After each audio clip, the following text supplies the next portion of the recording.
Welcome to Sketchy Ideas, the live point counterpoint video podcast, where we illustrate and debate concepts surrounding leadership, business, personal achievement, and prophetic pronouncements in a way that may make you think twice before you illustrate and implement that new idea you just learned all about on the internet. Hi, I am Michael Rampolla. And I am Brad James. And today it is episode 86 of Sketchy Ideas, which we are calling The Firefighters Meet the Fire Preventer, or Evan Gets a Calendar. But first, we should introduce Evan. And you're going to have to go back and figure out what the heck the joke's about, but that's good. Today, our guest is Evan Lenhart. Evan is the founder and principal consultant of Already Global Solutions. From his background across multiple disciplines, Evan blended the best practices from his experience and success in change management, project management, business analysis, process engineering into Already's readiness assurance model. You know how much we love our models.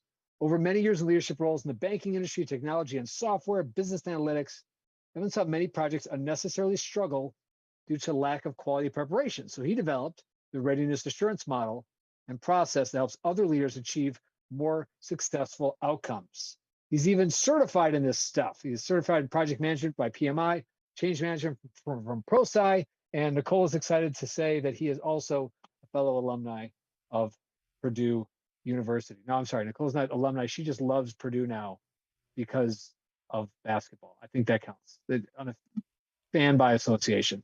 All right, before we hear more from Evan and give Nicole a harder time, let's get a word from our sponsors. Brad, over to you. Hey, so we're almost at the end of quarter one. If you haven't started your marketing plan or anything with marketing for the year 2022, you are now almost 3 months behind. I would recommend you stop doing that. Make a change, do something. So get in touch with my friends over at Cream City Marketing. They'll sit down, they'll have a fact finder, they'll help you figure out what are the next steps in your marketing process or your strategy for this year, and then help you implement and execute and move it forward. Email Aaron over at aaron@creamcitymarketing.com. Back to you, Michael. Thank you. The Idea Collective Small Business Incubator is excited to present the Spirity Apex quarterly event coming up on Thursday, March 31st from 9:30 a.m. to 12 noon Central. An Apex session is an agile planning experience, which is designed for small business owners and senior level org leaders who are serious about developing the skills they need to reach their goals. During the Apex session, you'll participate in a learning session, teaching you business concepts that will improve your ability to act strategically. You get to apply the lessons you learn to your growth strategy, network with other professionals, and develop your quarterly goals and plans. I know you won't believe me, but registration is in fact free and open through next Wednesday, March 30th at 9 a.m.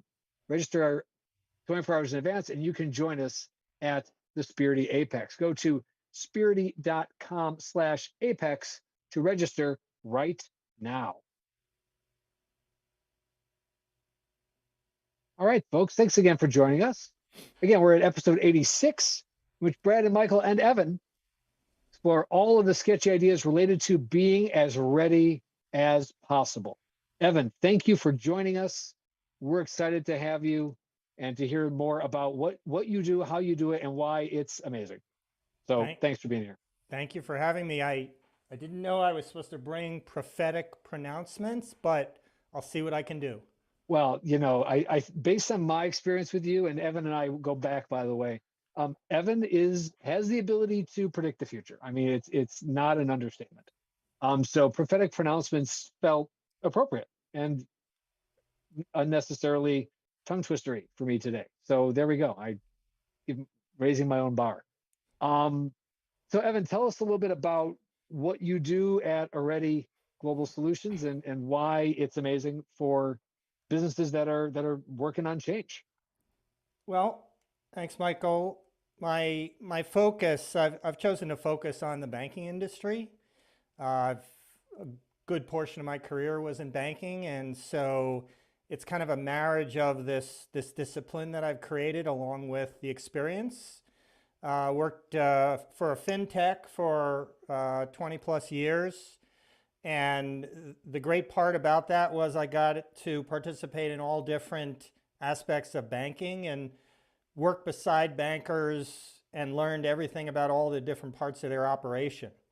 So just marrying my banking experience with this process that I've developed, I think is a great combination to help banks do these large, hairy, transformational projects in much more complex environments than they ever were before. We got so many things happening at the same time, so much noise, so much complexity. I talk a lot about complexity. People are a little tired about talking about it, but I'm all about making it a little bit easier to deal with. For those of us who don't know, or for those of our viewers who don't know banking, tell us what this, just in a brief sense, what is this complex challenge that you're describing? Well, it's so just that they can get a picture of it. The environment. Technology is often a driver of a lot of change within banks. They're struggling to keep up with the Joneses in a way. All right. Early in my career, you went to one company and you got all your toys. One company. So they all played well together and they worked together and all that. And over time, there were a lot more toy companies that were providing toys. And so now you wanted to have the best of all these different companies and these different players, but you needed them to be mashed together and all work together. So that created much more complexity. You'll hear the term a lot from banks, digital transformation, right? So they started getting mobile and your smartphones and all the things you can do on them. So you never need to have a PC anymore. In terms of transferring money between people and everything else involved in that, it just got to be much more complex environment. The one great way I look at it is, you used to have a big project to do and you would bring together people and they would be transformational leaders or innovators. And you'd bring them out one time, you do the project, and then you're done. Well, now what I'm seeing a trend is you're creating a whole department now that is permanent for transformation, because this is not a one-time thing anymore. Things are moving really fast and we got to be ready for them. And so this is going to be an ongoing thing. So Evan, we didn't talk prior to this, but something maybe that I'll share with you. So my dad has been in banking ever since I was born. So much so that his 40th birthday and my baby shower was at the new branch drive-through that they just built. Okay. So banking's in my blood. All right. So I totally get all of this. How do I not know this story yet? Really? Really? Okay. Yeah. That's fantastic. So evidently my dad's 40th birthday and the baby shower for me, this was the first drive-through branch at the bank that my dad is now a VP of, and he's been there for almost 50 years. Okay. So the challenges you're describing are the things that I used to get questions about all the time, right? Like, hey, because I'd be like, Dad, it's because I still bank there, right? All of my banking is still through this community bank. It's not a big bank. It's not like they have high resources that they can devote to technology, because it's a community bank.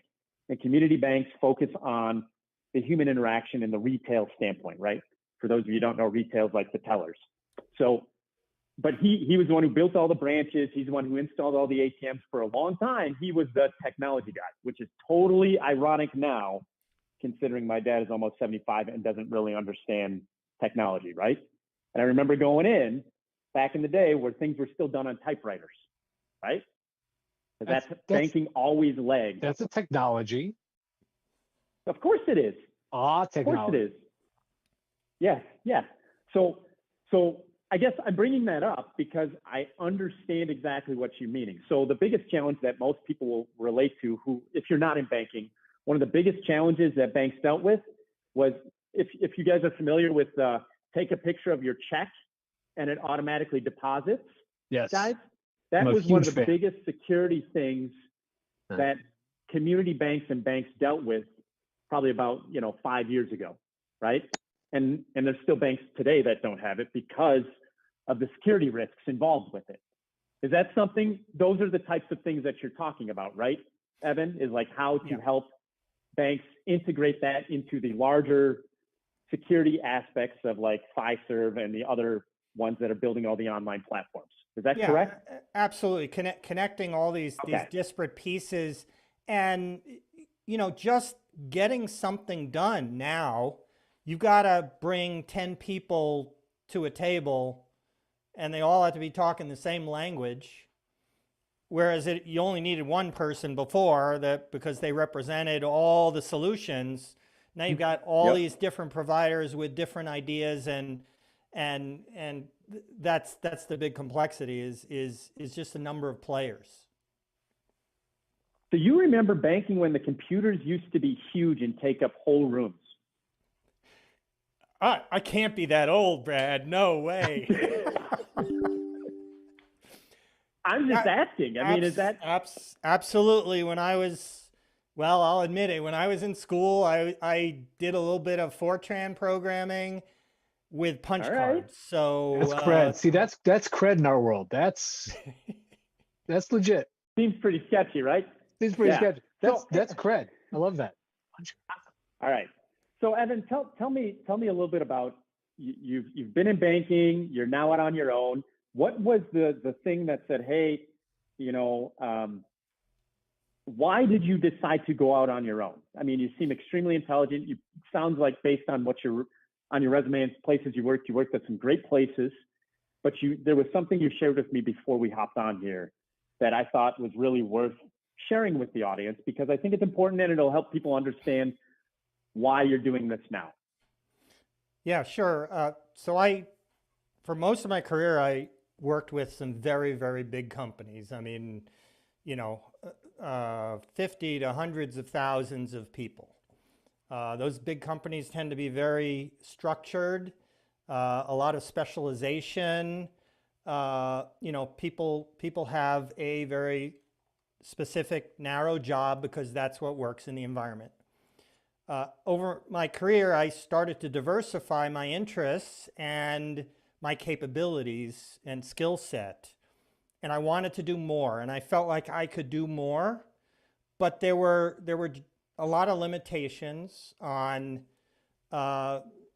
me contributing in different levels because it wasn't in my job description. And so I became frustrated over time and needed a little bit more. So I think of it like a painter's palette. I've got a lot of different colors that I can bring from different experiences. And I want to not only bring my colors, but I want everybody else on the team also to contribute to their best of their ability, right?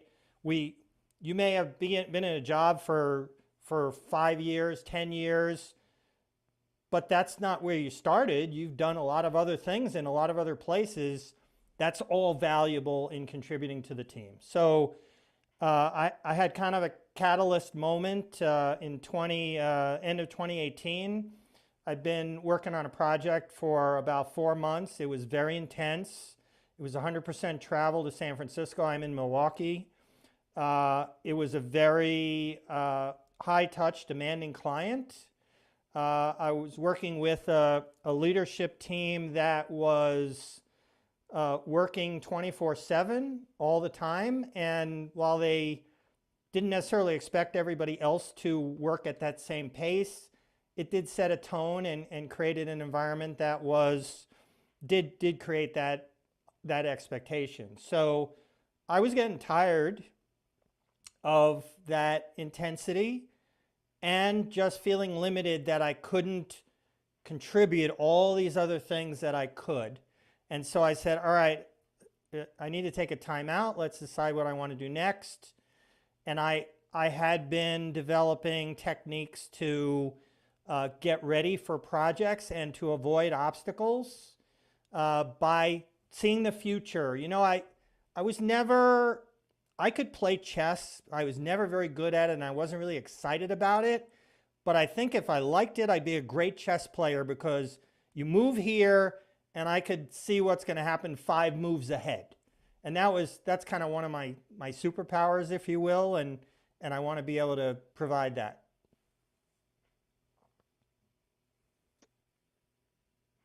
So explain to me what you do then. So you're taking this, you're empowering people in those groups, even if they are an engineer, maybe giving some input on the marketing side, or if you're on the sales side, giving some input on the engineering side, or in a developer who typically is pretty much an introvert going, hey, this is maybe how you're helping all of those people aggregate all of those thoughts with banks to solve this big complex issue of online banking, in-person banking, how you fit all these systems together, security, all of this stuff. So tell us a bit about this framework that you've developed to help make that happen and why that's important in the banking industry. Yeah, so, banking being a structured, regulated industry, there's a lot of specialization. Just like I said, I tend to want to help out, like you brought up the community banks. I think they need a lot of assistance from folks like me. And so I had knowledge and spent a lot of time working in several different disciplines and learned the best practices in each one. And I'm always about, let's do things better, let's prepare better. Like you want to birth your project in the best environment possible so that it can succeed. So let's get everything aligned right. So I sort of brought together these 7 different pillars of doing preparation. The 3 most important, one of them is really the why and big picture on the why. Why are we doing this project? And it's not just the senior executive knowing why, but it's everybody down to the person that cleans the office knowing why, because in some way it impacts them. And I think understanding the why and how you fit in is really valuable to everybody that's on the team and helps to get the best out of them. So we start with the why, that vision. Here's our current state. Here's where we want to be a year from now or whenever that is. And having everybody aligned on that and understanding it. So, and the communication around that. Then the other 2 big pieces of this puzzle I pulled together are environment and impact. Impact is really focused on people. And I think there's 2 communities of people when you're trying to get something done. One is the people that have to help you build it and make it happen. And then the other group are the people that are going to get impacted by that happening, right? So let's say you brought up taking pictures of checks on your phone so that you don't have to go into a branch. Well, there's a bunch of people that have to come together to set that up and to test it and to make sure it works, right? But that's only half of the picture. Now you're going to sell this and you want to give it to consumers. Now, consumers that are 20 are going to say, about time. And consumers that are 60, that are 60 are going to say, you want me to do what? I don't go into the branch? You want me to take a picture of this check and you're going to say that I have that money? I don't know. I am not comfortable with that. Exactly. Yep. Sounds about right. So yeah, I feel like I've been on both. I feel like I've been on both sides of that conversation. So and just so I don't get anybody on the wrong side of anybody, that 60 person, I'm right around there. Okay, so I'm not talking about. I don't think you would ever say, I don't understand, though. Like you would be like, oh, okay, yeah, that makes sense. And you, regardless of your age, you would be it's about time guy, because you've also been seeing this for probably a decade before. Well, it even got underway. But I am not an early adopter, though, Michael. I'm a fast follower. Okay. Okay. If he's the next stage. Yeah, but he's but he's got 1 foot in there. I'm listening. Trying. There you go. Okay, I like that. I like that. So impact, you Ear know, the I wall was, of that. so impact, I was talking about people, and the people impacted both while you're building it to help you build it, and then the people that have to enjoy the results. Let's put it that way. Right. Yep. The other part is the environment that, you know, the standard discipline for getting things done is we're in this project. Who has to do what, when, where, and how? Focus internally in this project. But my lens is, wait a second, let's zoom back and let's look at the environment. There's other projects going on. There's regulations. There's people that have other jobs to do. We got to look at that whole thing in context. I'm all about context, and take that into account when you're planning it so that you're not going to have those surprises. Oh, this whole team is not going to be available because they're going to be on a retreat for a week. Good to know that in advance before you get yourself in trouble. So it's bringing those things together from the change management discipline, project management discipline. There's all kinds of data that always swirls around everything that you wanna know about and make sense out of. There's metrics. I started with vision and why. The other part is, how do we know we're done? And how do we know we've done it right? And let's do that on day one, not later. How do you herd the cats to get them to do that? That's my question. Like Michael said earlier, it's cake. You bring cake. When in doubt, bring treats. Bring treats. All right. Right? It's a winning strategy. It really is, right? I think. All right. So let's take a step back. Now we've got these three pieces. I know you said banks are complex structures, and they are. Whether they're big or small banks, they're very complicated. A lot of it comes from the regulatory body of it. Like, I believe, correct me if I'm wrong, it's even more highly regulated than medicine is.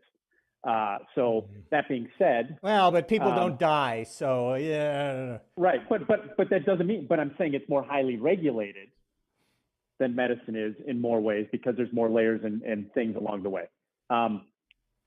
That's what I'm getting at. Is that I've always looked at those two things and understanding the banking and all the audits and everything that were described to me by my father growing up, right?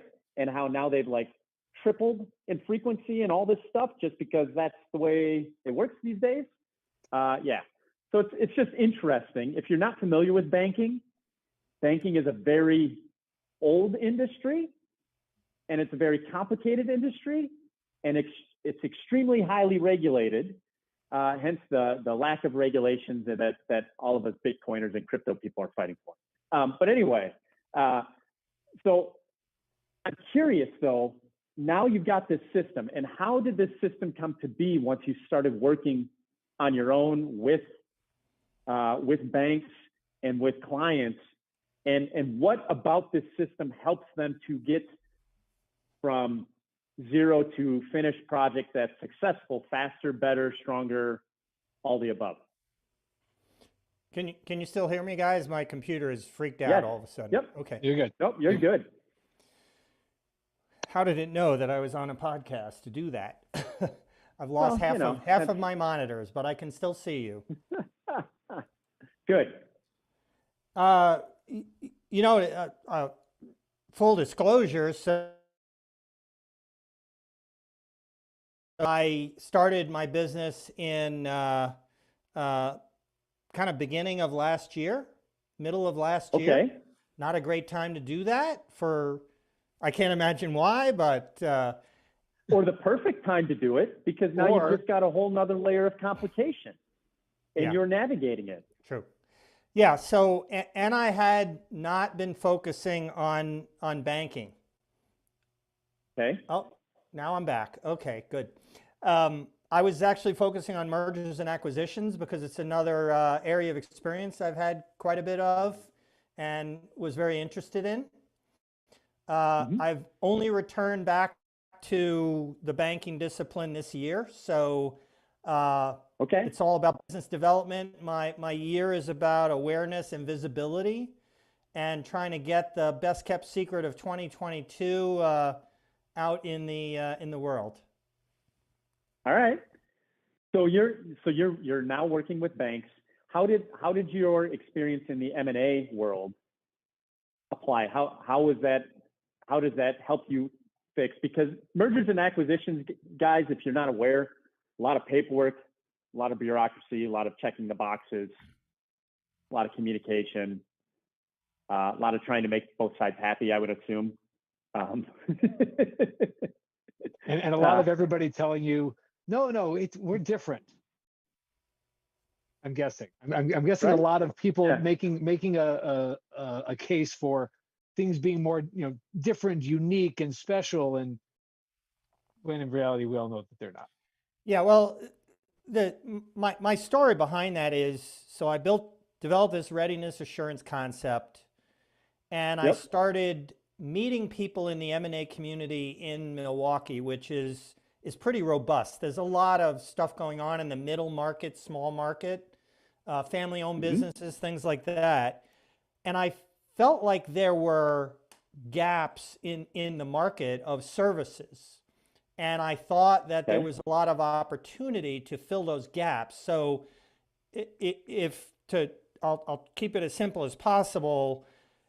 When a company is looking at buying another company, they're doing this deep financial evaluation, asset evaluation, trying to figure out how much this company is worth. So it's all about the money and maybe what they can become when they add this additional piece. And so they're looking at valuation, they're looking at money, but they're not really focusing on getting ready to transition to this future state. So I said, I've got this readiness assurance thing. Wouldn't it be great to apply it to this area, this business? And so I started there, was trying to spread the word, meet people, find out how they were addressing the challenge of getting, companies integrated. Cultural issues is a huge piece, and following the people aspect is an important piece. So that was really where I started trying to get traction. Okay. And So I'm sure that's when, go ahead, Michael. I was just saying, I'm hearing, and this is classic in my mind, that's here's where I am, and I've got my vision of the future. And I see that in business leaders and just other, people who want to be entrepreneurs all the time. And they know where they are, give or take, and they've got that vision of the future. And in the middle is just murky, lack of clarity. I have no idea, but I'm sure that future is in the future. And you're like, great, let's make sure that future is in the future. There's a way to get better prepared to increase the likelihood of that outcome. And that's at the individual level. I see it, and you're saying big companies at the scale of an M&A are doing the exact same future casting without planning in the middle. So this is a universal, not a human, not only limited to individuals, but organizational level gap that you're filling. Yeah, so it was a test. Let's call it a test run to see if I could get the interest in and get people to say, wow, that makes a lot of sense. So I was talking to some private equity companies and some servicers locally, and just trying to develop relationships.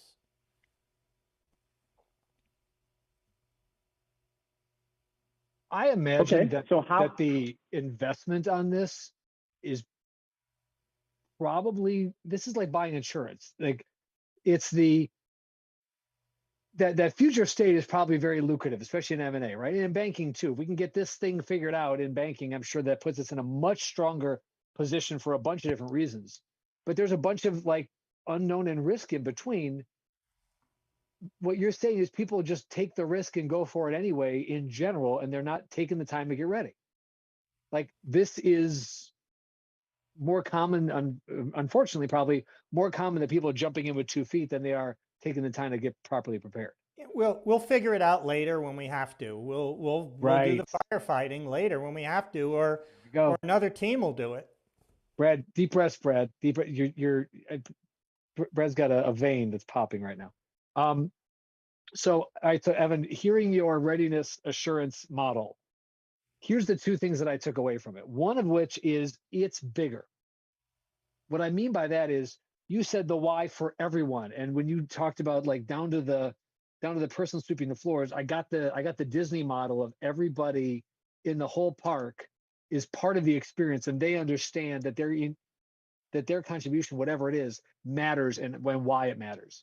You've also got the environment, not just this environment, but the bigger and the bigger and the bigger, like not just this project, but the other projects, and not just our company, but all the companies. And then that the impact on the people before, the people during, the people after. Like, I just get the sense that you're just thinking bigger, which I love, because it goes back to the idea about when you were in a box, one tiny box within the bigger box, and people say, no, stay in your corner. And you're like, but there's so much more that I can do, and there's so many other people I need to talk to. So you're pulling in that idea that got you so frustrated, and it turned out well because you busted out of there and said, there's a bigger thing that I can do, and there's more people, more voices we got to bring in here. So you're building that same framework now for other companies to say, let's get everybody involved, let's get all of the voices, and there's more value here if we do that. You nailed it. I think you got it. So I'm feeling alliteration today. This is the complete complex context.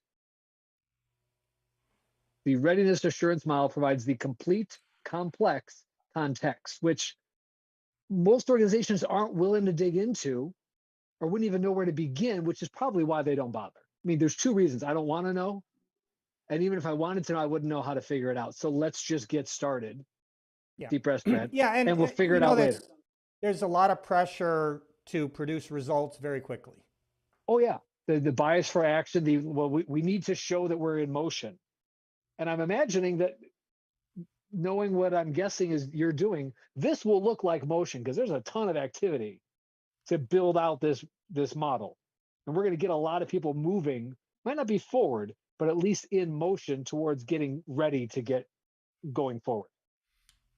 Yeah, let's do it efficiently. Let's do it quickly. Let's know where to look. Know where to dig holes for the archaeologist, and Like that. we'll get there faster than maybe people with a lot of different disciplines know how to do.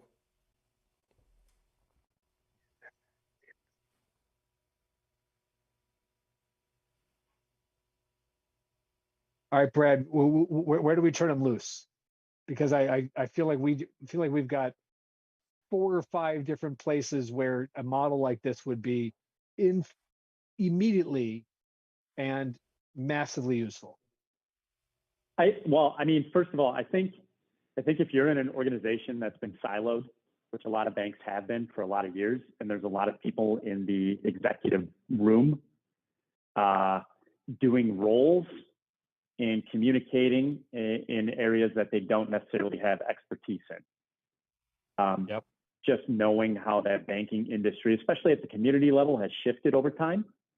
And especially in a time where you're seeing a lot of talent, especially in community banks. Community banks, you're talking about core teams, and there's most of the people, and I could totally be wrong, but based on my observations, most people in community banking have been in it for a long time, which means we're getting this giant brain drain because they haven't been focused on doing documentation of process or knowledge transfer. And so you're getting brand new teams in.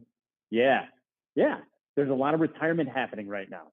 And so when you're in this state of high technology adoption, while you're having a lot of people transition out, you're losing a lot of core knowledge that deals with customer base, but you're also implementing technology in hopes that it solves the problem, which, as we've talked about, Michael, that's not how technology works ever.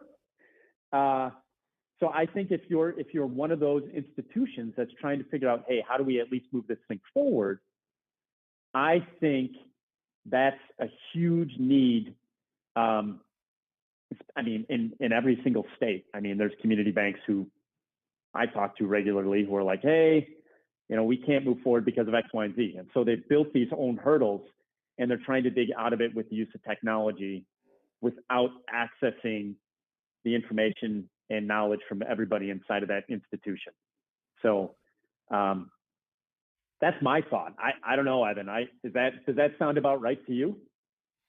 Yeah, I mean, one of the things have been looking at also is that I put together some materials and some videos on complexity and in the environment, and one of them is that whole transition from folks that have long tenure, have been there a long time, have seen sometimes reluctantly change happen very quickly, and new people coming in who know the technology. They grew up with the technology. They're not intimidated by it in any way, but they need to learn the environment and the regulatory nature of business, which sometimes crashes into technology change.